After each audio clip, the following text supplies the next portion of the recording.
Welcome into this edition of the TechSideline podcast, Hokies fans. On episode 194 of the TechSideline podcast, we're going to look back at Virginia Tech's bounce-back win over Richmond to get to 3-1 on the season. We'll go through why the Hokies have struggled against some lower-level opponents over the last few years, Trey Turner's big day to help the Hokies to the win, and look at how the Hokies can use these next 2 weeks to get ready for Notre Dame.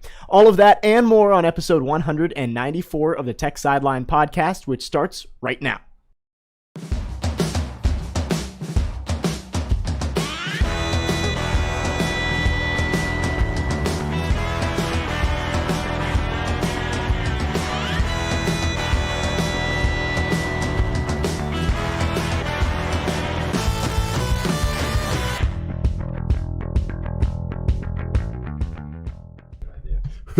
We welcome you into episode 194 of the TechSideline podcast. Whether you're listening archived on Stitcher, SoundCloud, Amazon Music, Google Podcasts, or Apple Podcasts, or watching archived on YouTube, we welcome you in. If you are on YouTube, please like, comment, and subscribe. If you are watching live on YouTube, drop a comment or a question for Will and Chris, and we will get to those at the end of the podcast. As always, the TechSideline podcast brought to you by the Southeast Regional Training Center. You can help bring Olympic hopeful athletes to Blacksburg and one of the fastest growing and best wrestling programs in the nation. You can go to southeastrtc.com to learn more and donate today.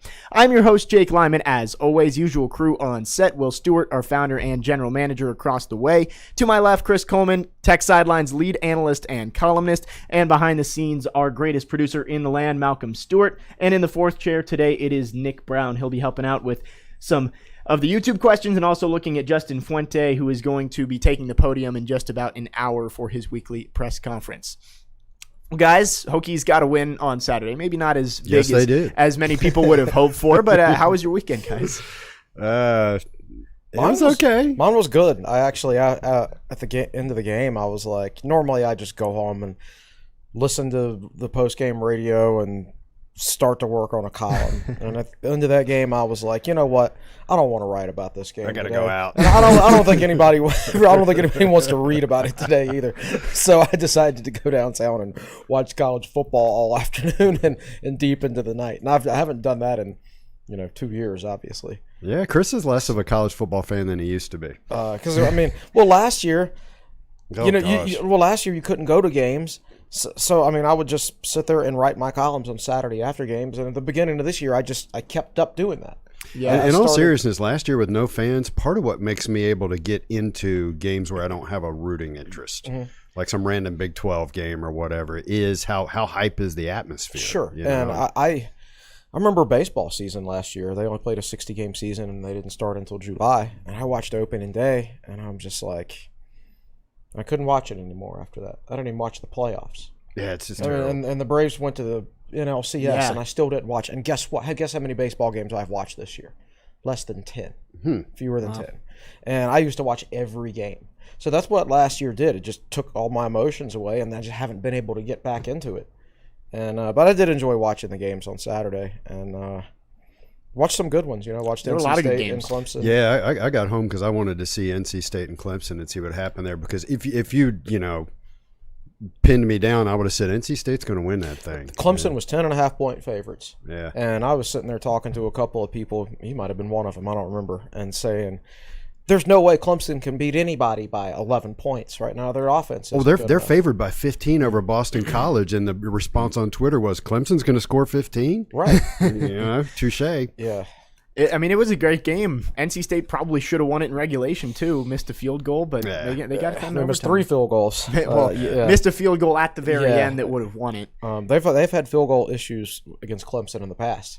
I think it was 2016 when they missed a late field goal that would have beaten Clemson. I remember watching that game because I was in Williamsburg for a wedding, and the wedding had been on Friday. And so a buddy and we went out to watch Virginia Tech and Syracuse in 2015 at a bar. And we also watched, before the Tech game, that Clemson and NC State game. So I remember that going down to the wire and remember it being a field goal. I watched the end of the Notre Dame game, which was I saw the Pick Six Fest.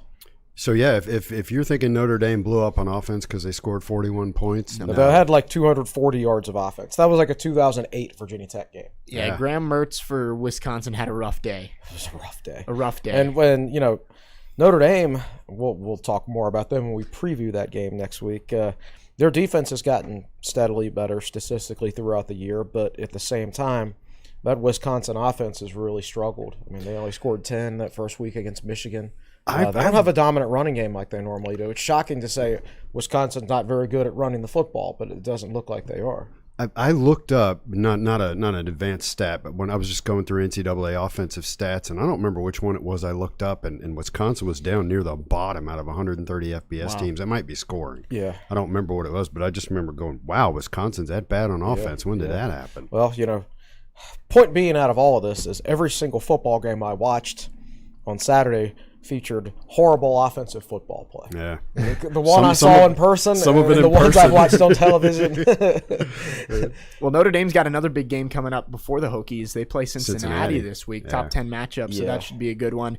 But you bring up the Hokies, and again, it's a win. A win is a win. You get out there with a victory, but 21-10, I think people probably expected a little bit more from the Hokies against Richmond on Saturday. Yeah, so I have several mottos that I pull out from time to time. One of them is better living through automobiles. That's not really a motto. And one of them is winning beats the heck out of losing, no matter what it looks like.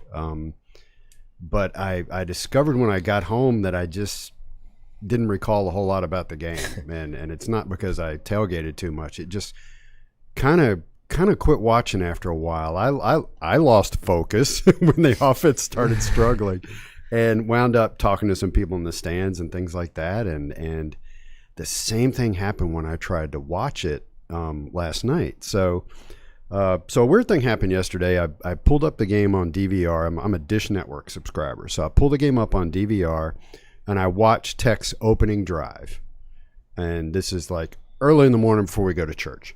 So I stopped the DVR and I accidentally deleted my copy of the game. Oh, what a shame. That's no biggie. They put it over into trash. So I go dink, dink, dink over into trash, and it's not there. So you couldn't watch it? I couldn't watch it. Oh, It's on ESPN. But I didn't even have to check for streaming options. I found the entire game on YouTube, like a 2-hour thing. And I believe that, honestly, I didn't even look to see what account posted it, but I believe that the guy who posted it was doing things with the speed of the video so it wouldn't get sniffed out by YouTube. So anyway, I did watch that, and honestly, like halfway through the third quarter, I started looking at the boards and just looking at my phone, and same thing I did in the in Lane Stadium. Just